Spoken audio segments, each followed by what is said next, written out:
A new report from Washington reveals that the university spent millions to influence and lobby Congress. Scott McFarland is working this story tonight, and he is live in Washington with more. Scott?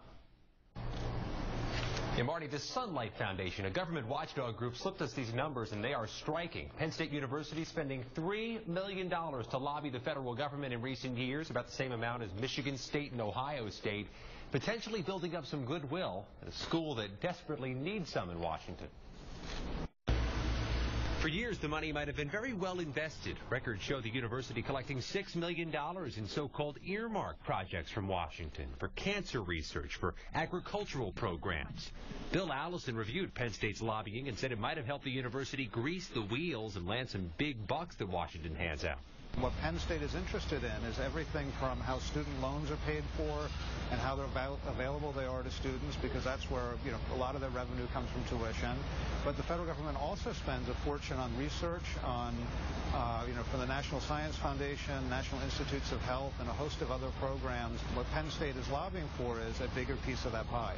Penn State needs friends in Washington, perhaps now more than ever. Mr. Sandusky, what do you hope for? We broke the news weeks ago. The Jerry Sandusky scandal could cost Penn State millions of dollars it receives from the U.S. Education Department, potentially blowing a hole into the university's education and research programs. The U.S. Education Department is investigating whether the school violated the Clery Act, a federal law that requires schools publicly and quickly report all crimes on campus.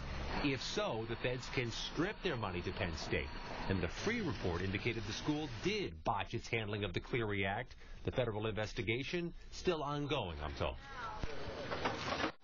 These numbers show Penn State has also spent about $250,000 lobbying Washington in 2012 alone. That's after the Jerry Sandusky scandal first broke.